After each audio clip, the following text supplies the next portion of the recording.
సచివాలయ వ్యవస్థలో కీలక మార్పులకు ఏపీ ప్రభుత్వం శ్రీకారం చుట్టింది. అదే సమయంలో పాలనలోనూ సమూల మార్పులు తీసుకొచ్చింది. గ్రామ వార్డు సచివాలయ ఉద్యోగుల రేషనలైజేషన్కు అనుమతి ఇస్తూ ప్రభుత్వం ఇప్పటికే ఉత్తర్వులు జారీ చేసింది. రియల్ టైంలో ప్రజలకు సేవలు అందించడానికి స్వర్ణాంధ్ర విజన్ 2047లో భాగంగా ఈ మేరకు నిర్ణయం తీసుకున్నట్లు వెల్లడించింది.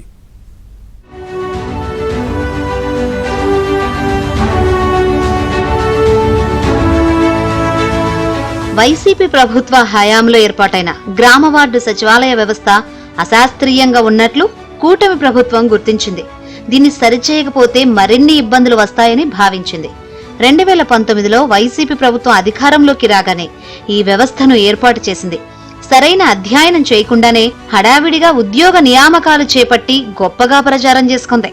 రాష్ట్ర వ్యాప్తంగా 2000 మంది జనాభాకు ఒక సచివాలయం చొప్పున 11,162 పట్టణ ప్రాంతాల్లో 3,842 మొత్తంగా 15,004 సచివాలయాలను ఏర్పాటు చేసింది. వీటిలో 126,000 మంది ఉద్యోగులను శాశ్వత ప్రాతిపదికన నోటిఫికేషన్ ద్వారా తీసుకుంది. ఎక్కువగా గ్రామ సచివాలయాల్లో 11 మంది, వార్డు సచివాలయాలలో 10 మంది చొప్పున నియామకాలు చేపట్టారు. ప్రభుత్వం అందించే అనేక సంక్షేమ పథకాలను వీటి ద్వారా ప్రజలకు అందించేందుకు నిర్ణయించినట్లు సమాచారం. అయితే చాలా చోట్ల వీటి ఏర్పాటుకు శాశ్వత భవనాలు లేక ఇబ్బందులు వచ్చాయి. చివరకు టీడీపీ హయాంలో ఏర్పాటు చేసిన అన్న క్యాంటీన్లలో సైతం సచివాలయ కార్యాలయాలను ఏర్పాటు చేశారు.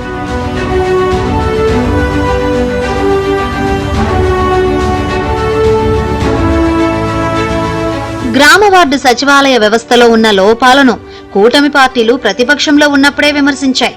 ఇప్పుడు కూటమి ప్రభుత్వం అధికారంలోకి వచ్చాక ఈ వ్యవస్థలో మార్పులు చేర్పులు చేసి రేషనలైజేషన్ చేయాలని నిర్ణయించింది. పూర్తి స్థాయిలో అధ్యయనం చేశాక అవసరమైన మార్పులు చేసేందుకు ఉత్తర్వులు జారీ చేసింది. ఇదే సమయంలో ఉద్యోగులకు కూడా ప్రస్తుత పరిస్థితులకు అనుగుణంగా రేషనలైజేషన్ చేసి ఉపయోగించుకునేలా ఉత్తర్వులు ఇచ్చింది. జనాభా ఆధారంగా సచివాలయాలకు నిధులు ఇస్తూ ఉద్యోగుల కేటాయింపుపై స్పష్టతనిచ్చింది.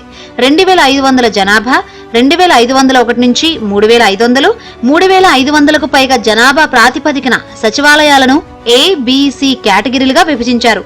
మల్టీపర్పస్ ఫంక్షనరీలు, టెక్నికల్, ఆస్పిరేషనల్ ఫంక్షనరీలుగా ఉద్యోగుల విభజనలు చేసింది.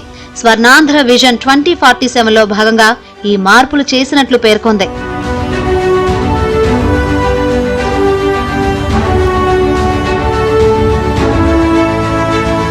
గ్రామ వార్డు సచివాలయ వ్యవస్థను ప్రజలకు మరింత చేరువ చేసేందుకు రియల్ టైం గవర్నెన్స్ ను అనుసంధానం చేస్తున్నట్లు ప్రభుత్వం ప్రకటించింది. గ్రామ వార్డు స్థాయిలో నాలెడ్జ్ హబ్ సొసైటీలుగా అభివృద్ధి చేయాలని భావిస్తోంది. Skill development, digital literacy, artificial intelligence, MS, ఎంఈల ఫెసిలిటేషన్ సెంటర్లుగా ఫుడ్ ప్రాసెసింగ్, ఇతర వాల్యూయేడెడ్ ఉత్పత్తులు, మార్కెటింగ్, ఎంప్లాయ్మెంట్ జనరేషన్ కేంద్రాలను ఏర్పాటు చేయాలని ఉత్తర్వుల్లో పేర్కొన్నారు.